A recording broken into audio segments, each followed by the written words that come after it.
Hi, I'm Tim. I work for CORPUS SIREO. CORPUS SIREO is a German-based asset manager. We belong to Swiss Life Insurance Group, so we have a very strong Swiss mother company in our back. We do developments, residential developments, not only in the Rhine-Main area. We have a funds business based in Luxembourg. We have just established a German Kapitalverwaltungsgesellschaft, just launched a Publikumsfund, also investing into the Rhine-Main area, and I'm heading the portfolio management business of the firm. Great, thank you. Eric. My name is Eric Menges. I'm the CEO of the FrankfurtRheinMain International Marketing of the region. Our role is to promote investment into the greater Frankfurt area. We talk one-on-one to the companies investing, setting up shop in the Frankfurt-Rheinmain area. Name a few, LG and Eschborn. Banks that come to Frankfurt as part of Brexit. We're very closely involved with all the banks currently debating where their future is going to lie. And in that regard, we have about 50% of shares of our organization are owned by the city of Frankfurt, and the other 50% are owned by the region, the counties, and the other cities of the greater region, such as Offenbach, Wiesbaden, Darmstadt, Main-Taunus County, Hochtaunus County. A number of the counties are pretty much a 30-minute circle around the city, and the airport of Frankfurt is the region that I cover. Great, thank you. Christian. Hi, my name is Christian Zilly. I'm a managing partner of Waterway Investments. We're an advisory company founded in Frankfurt in 2011, and we advise clients on investing and divesting of non-core real estate in terms of the Rhine-Main area. That means we advise clients on investing in cities like Neu-Isenburg, Dreieich, Langen, Eschborn, the nicer parts of Frankfurt like Mörtonviertel, Mainz, etc. And yeah, because there is a huge investment universe that not so many people know about, and we try to bring liquidity in those markets. Great, thank you. Thomas. Yeah, my name is Thomas Beyerle. I'm running the group research activities from Catella. Catella is a Swedish-based company with a lot of motivated people, which is asset management, investment management, brokerage, advisory service, and development. I'm based in Frankfurt, which is in the middle of Europe, so I have not to be every day in Stockholm, where I'm actually based. But the last 6 months, I spent half of my time, meanwhile, in London, showing the Frankfurt German flag that a lot of these British bankers should come to the Rhine-Main region, and I hope the discussion will lead to one of the, results. How many will come, or is this really a rational question? Maybe you will raise, Richard. I think it may be a point that will come up. Peter. Thank you. Peter Brock. I'm a managing director of Heitman, Germany. Heitman, for those who don't know it, is a global real estate investment manager based in Chicago. We have about $35 billion under management right across the globe. In Germany, we're principally investing in residential property, which is the sector that I've been involved with for the last 10 years or so. And we have a substantial portfolio in and around Frankfurt, as similar to you, which for us includes the whole region, so includes Darmstadt, Offenbach, etc. Great. Maybe starting with you, Peter. In our kind of top 100 investors that is published here, which is based on a kind of ranking of activity for investors, Germany for the first time came ahead of the UK in terms of volume of investments, transactions. What's your sense of what's driving that? Do you think that's to do with safe haven status for Germany, more opportunity, Brexit? What's your sense of that? I think there are a number of factors playing a role. One is certainly Brexit in a negative way, in that the investment volume in the UK has dropped. But it is, as you say, it's very much safe haven status, very strong economy, low unemployment, and I think just that stable, the stable nature of the market is very attractive in these very uncertain times. And Thomas, maybe just picking up with you. Before we dive down too much in terms of Frankfurt and the region, just give us an overview, if you can, on Germany as a whole and how that sits, picking up from Peter's point, how that sits within European investment, given your specific role as Group Head of Research. Well, I think the good thing is that Frankfurt has a workable airport, by the way.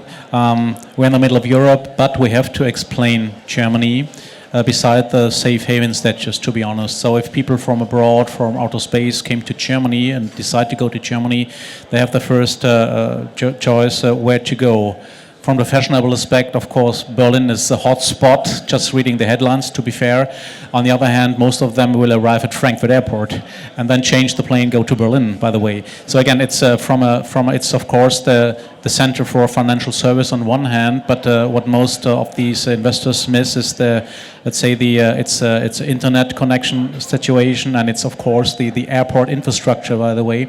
So it's more than just the financial center of Germany. To be fair, I think we are all in a competition from a Frankfurt perspective with Munich, with Hamburg, with Düsseldorf, and all against Berlin. So this is the situation.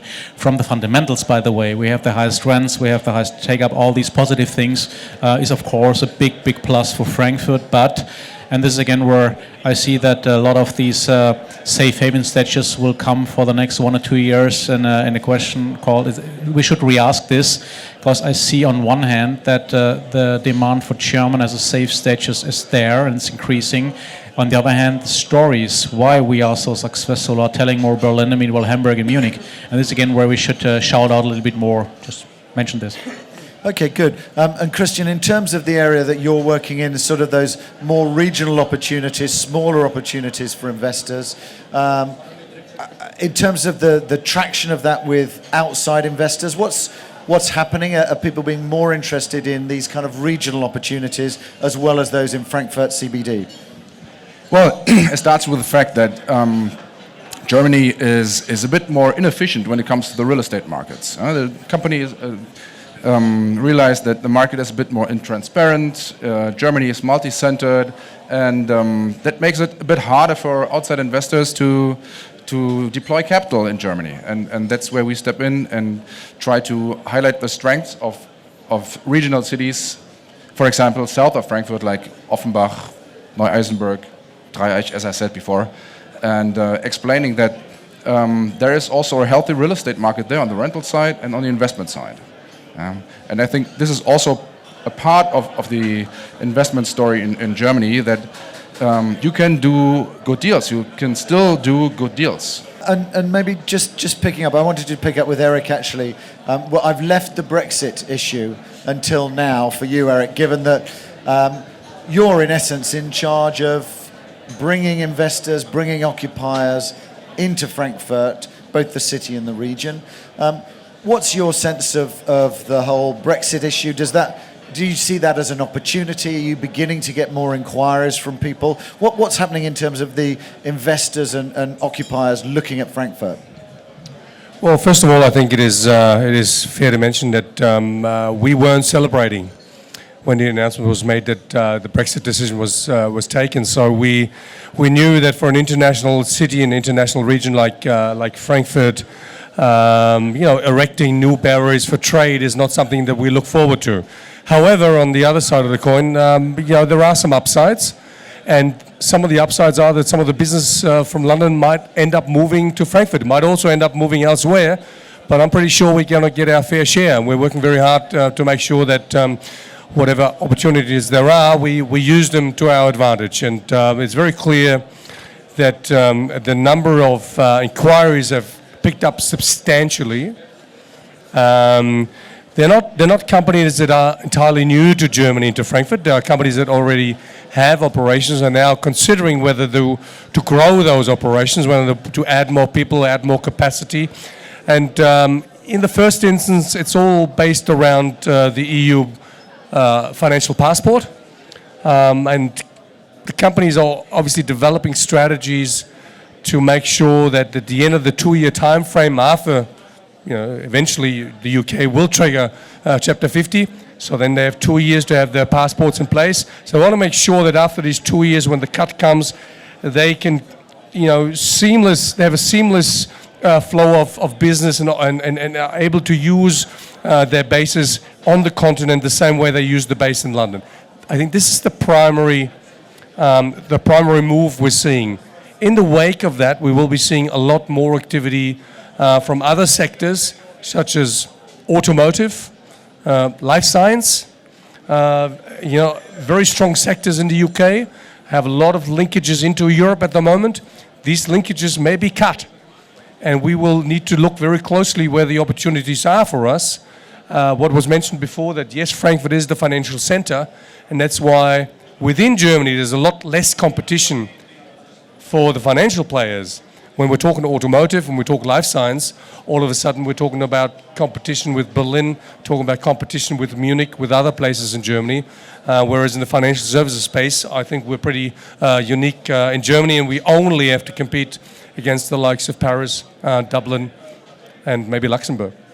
Okay, good. Tim, in terms of the, let's say the practicality of this, which is London's quite big, Frankfurt is quite big, but not quite as big as London.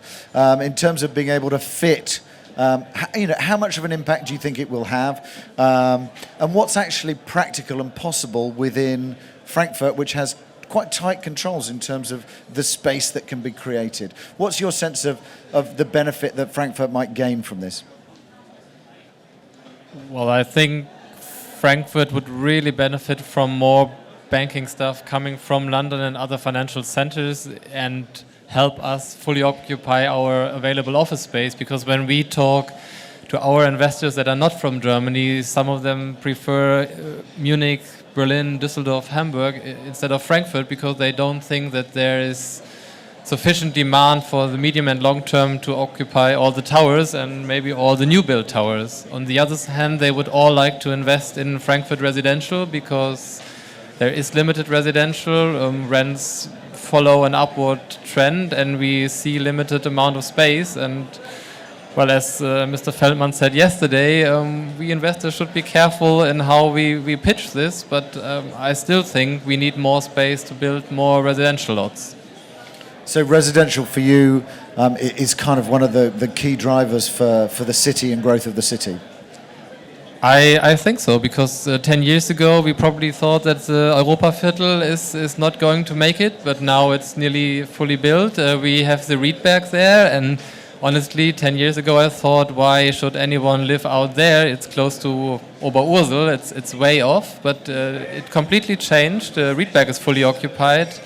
Well, we built for our mother company a property there. It's fully let. The rents are above what we expected, and I think we need more space. Otherwise, families will move out of Frankfurt. That might be okay for your business, but I don't know whether it's the right thing for Frankfurt. I mean, it's an interesting point, Eric. Maybe one to pick up there, which is plainly, if you're going to have occupiers coming in, if you're going to have cities moving in, that's going to require residential for those people to be in. So therefore, what's the city doing in terms of planning, in terms of thought about how to deal with that kind of thing? If you're bringing in more businesses into the city, where is the residential? Is that then throughout the rest of the region rather than in central Frankfurt? Is there a kind of plan for that? What are you telling investors and occupiers about that side of the market? Well, I think you're absolutely right. The solution lies in the regional context, and it's really important for people to understand that Frankfurt is very dissimilar to a place like London or Paris, because you can actually work in the CBD and you drive 20 minutes or 15 minutes, and you're in a different municipality, different government, different administration, different everything. And it's only 20 minutes. So people, and that's what a lot of people do. Some people obviously live in Frankfurt, but obviously a lot of people live out in the region. I was making this example before.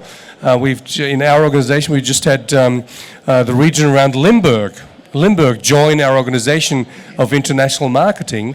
And why is that? Because from Limburg, it only takes you 19 minutes with the ICE train, the fast train, to get to Frankfurt Airport. Now, if you consider 19 minutes in London, and we spoke about this before, this is, going from, not even from one end to the other, you're still somewhere within London. So I think the opportunities are there also for the residential part to have enough capacity there. Yes, if thousands of people come from the UK, it will put some stress on the local residential market, therefore opportunities for development. But at the moment, I think for the initial wave, I think we're very well equipped if we work the regional context, which I think the region has understood very well, that we can't operate individually and separate from each other, and we work hand in hand even going as far as northern Bavaria. If you look at the Aschaffenburg region, who rather look north towards the Frankfurt-Rheinmain area than south towards the Munich area. They're part of Frankfurt-Rheinmain. So it's Limburg. I think you mentioned Mainz before.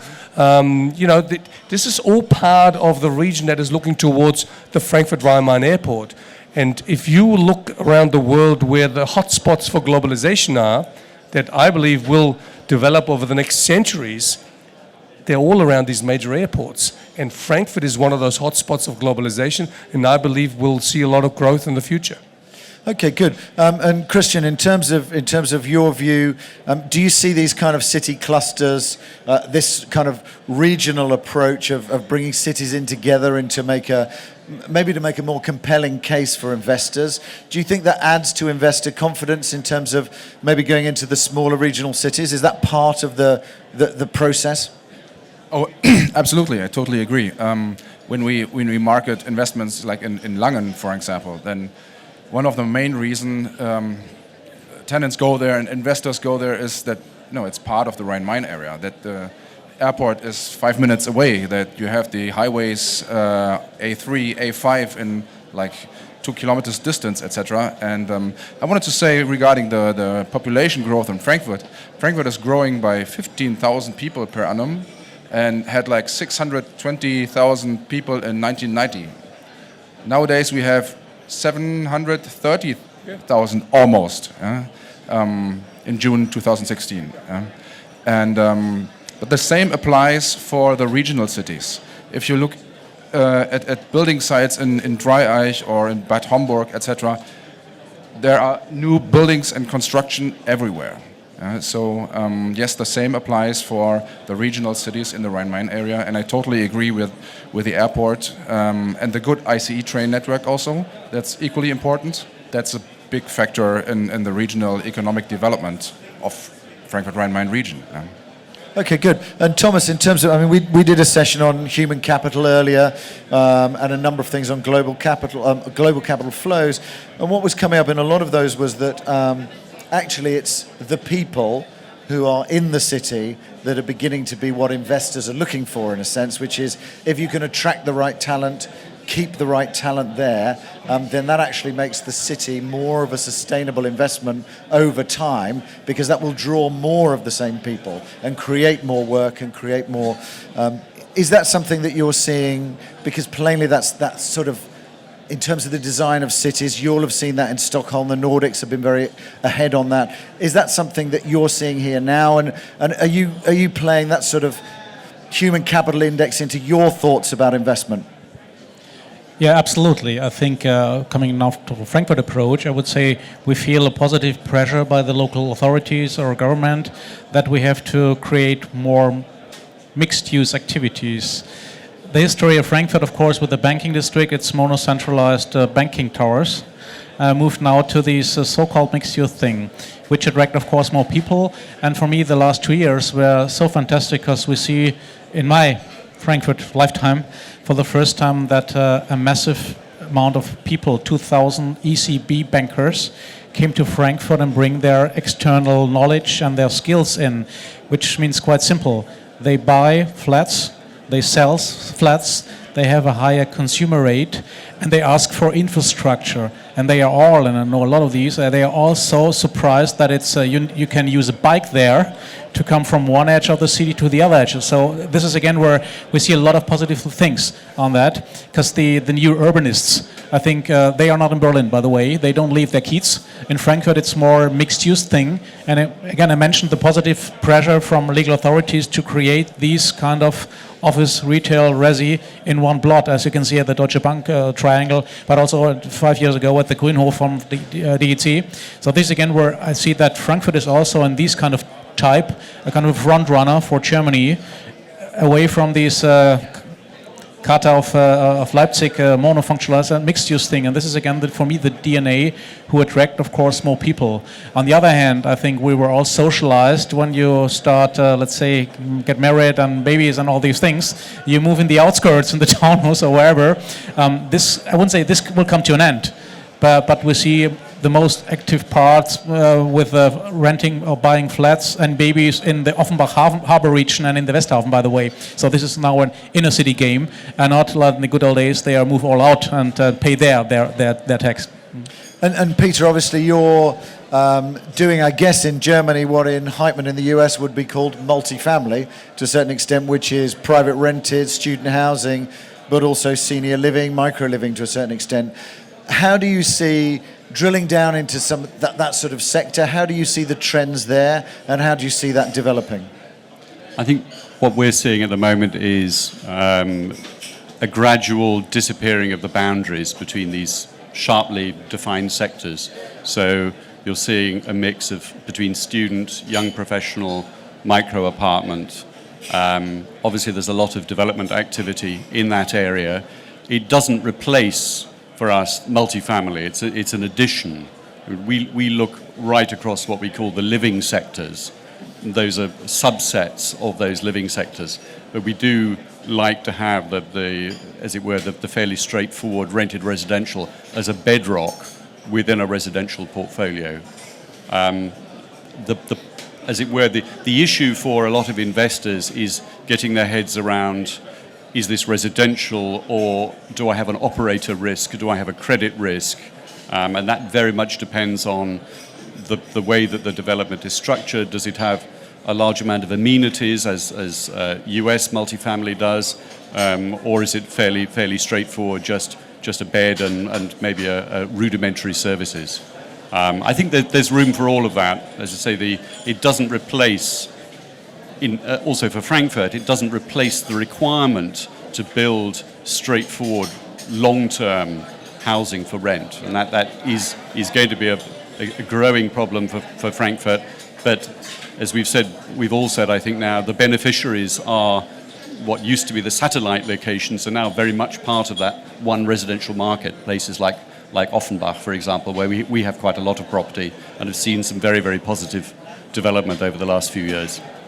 Okay, good. And Thomas, just in terms of, let's look at some of the other sectors, for example, what's happening with retail, what's happening with logistics, how much of a regional approach to that is it, sort of destination shopping centres within Frankfurt and more kind of local, easier to access ones in the regions. What's the position? I think the good thing in Frankfurt region is really it's a region where you find a lot of separate clusters. So this is not just the banking district as we advertised this the last 25 or 100 years, by the way. This is the most valuable thing in my personal belief as an analyst, plus the airport. And this links to the situation, the logistic industrial cluster reaches from Aschaffenburg to Limburg, as we heard already, to Butzbach, to near Mannheim, by the way. The resi sector is still more segmented or separated, by the way. What we saw the last 5 years is the explode on a minor level from these called service apartments or student housing things, booms, goes up. From the office thing, I have a sober view of these things. There is no need for more office space, full stop. Why? Most of the things are mono-centralized things. So again, the cry for let's make more mixed up. Of course, there is the need for new office space, but not in the good old investable thing, 10-year lease, AAA rating with a financial service giant, full stop. This change, it will not vanish overnight. So the housing thing is, of course, the most booming thing. I mentioned the ECB impact on the thing. They come from another price level, from Brussels, from Paris, from London. And again, sounds off the first stage a little bit more provocative, negative. Frankfurt is cheap.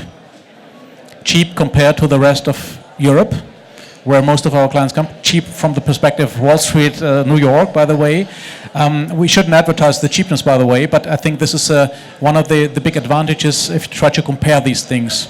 And on the other hand, I think the logistic thing is for me the most interesting thing, because we see the vibrant development around the airport, which is not just logistic. It's again mixed use, office, Gateway Garden, by the way, square, but also the other things. Again, for me, it's a positively mixed of all these markets who are in general, I wouldn't say booming, but rising up. And this is for me the perfect storm, as we say this, and especially the case of Frankfurt. Okay, good. And Christian, one thing I wanted to pick up with you was In terms of the sort of assets, the projects that you're looking at, is financing all very straightforward now, or are there issues with financing? How easy or difficult is it to finance? Are there certain regions or certain parts of regions, certain assets that are still difficult to finance?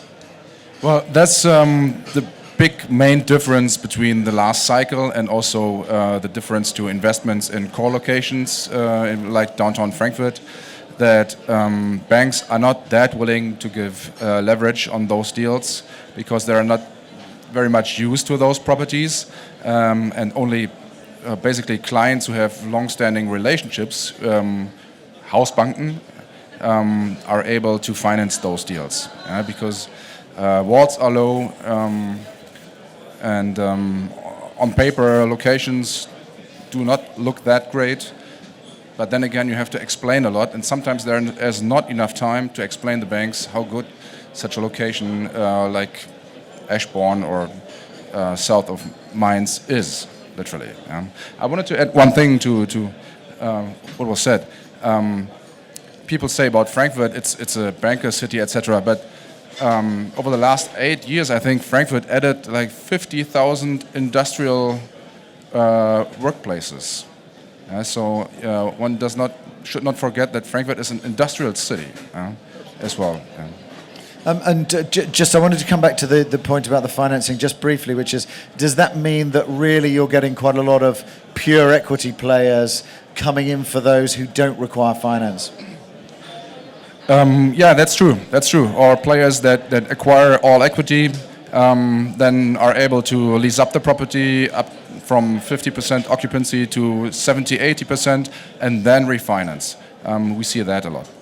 And Eric, maybe for you, it would be good just to get a sense of, there's obviously over time there have been new different sources of capital coming into the city. What have you seen in terms of new investors, whether that's Chinese money, Korean money, and what sort of inquiries are you getting from different investors? Are you seeing new people coming through? Well, I think if you look at our statistics, the house statistic, it would tell you that most of the investments still coming from the US. We've had already now, with even without Chapter 50, we've had quite a number of investments from the UK, but traditionally over the last few years it's been very strong from Korea. We have the largest Korean business community in the FrankfurtRheinMain area, Europe's largest Korean business community. The likes of Samsung, Kia, Hyundai, Nexon Tires have just moved in with their technical center. LG made that big investment last year where they moved into Eschborn. So very strong on the Korean side. We tend to believe that we can be a bit more competitive in terms of Japan. Japan traditionally moving towards the Düsseldorf area, but now we've had a Japanese-speaking lady on our staff. Increasingly investment coming in from Japan. China a bit slow at the moment, and India a bit slow at the moment. India has been very strong in the past, but India has been, I don't know, I think they're very much focused on their own market. They've had their own campaign where the government is saying, make it in India, which is obviously, I want to the other direction. I want to make it in Frankfurt-Rhein-Main, but they are really focusing inward, and a lot of things happening in India. So I'd say US, Korea, and really moving quite strongly is Japan at the moment, for us anyway. Okay, good. And Tim, in terms of your view on the market, what are you seeing in terms of the sorts of investors that are coming in across Germany, but also then specifically looking at Frankfurt, and also from an asset management aspect? Obviously, you're active in some of the alternative sectors, and also regionally. How much more of a challenge is that? And is that a challenge that the capital coming into your funds is happy to take? What's the situation with the kind of capital that's looking here? I guess it's a pretty much mixed view. 3-4 years ago, we did still a number of workout deals. We had multiple assets in Eschborn and Langen, Neu-Isenburg. It took us partially years before someone acquired them. Now, 3-4 years later, the market turned completely, and Langen, Neu-Isenburg, Eschborn are prosperous cities that might offer option value.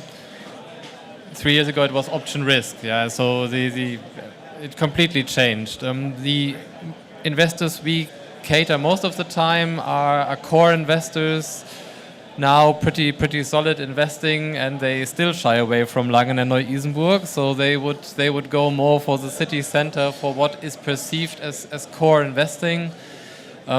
Residential is certainly on the agenda. We have some interest in retail. There we have the problem that high street retail is really expensive, and that shopping centers in the region have, at least from my opinion, a very mixed track record of being performing or not. I mean, the weird thing is, the older the shopping center, the better the performance is, what in theory should probably not be the case. So that is really key. And in the office sector, yes, investors go for offices. We also went for offices, but we are really careful when it's out of the CBD. Like 400, 500 meters out of the CBD, you still have vacancy rates of 20, 30, 40%, and there is zero tenant interest in these properties.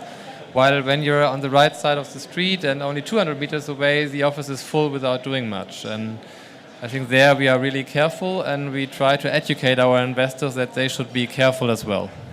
Okay, good. Now we're almost at the end of our time, and I know you've got to go to the airport, Tim. So I'm gonna start with you. What I would normally do is offer people some money at this stage, which is my pension money. But I'm deciding how much it is and wildly exaggerating what it is. So let's say I gave you, I'm going to give you 250 million, and you can either leverage that to 500 million should you wish, or you can keep it at 250 as pure equity, depending on what you want to do. And you can tell me, in your case, Eric, you can tell me how you would help me as an investor and direct me, and everybody else can tell me where they would invest my money in order to keep me healthy and happy in my old age. So, Tim, where would you invest on our behalf?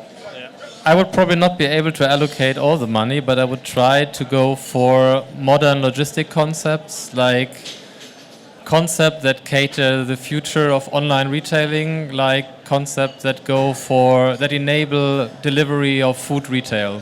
I think that is something, when you invest in such a property class today, you will really benefit. Okay, good, thank you. Eric? I'm not for profit, so I'd go and build a new international school.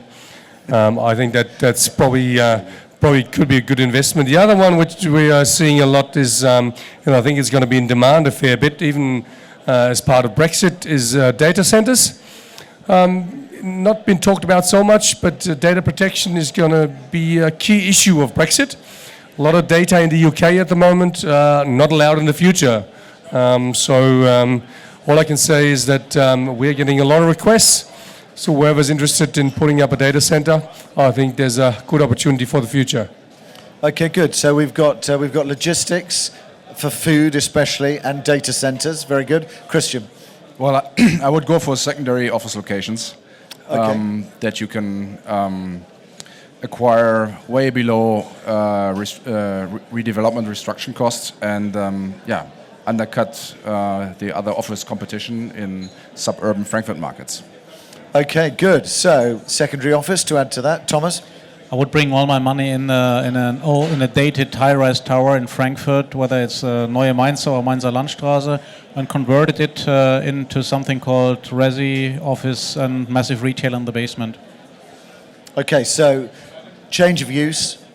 Just Frankfurt, one building, mixed use, high risk, high return. Okay, good.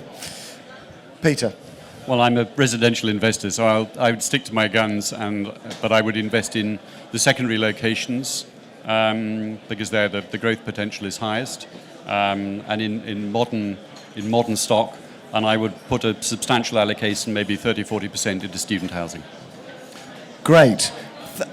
Some very interesting and different suggestions there. I can't help feeling I'm going to live in comfort for the rest of my life, which is good.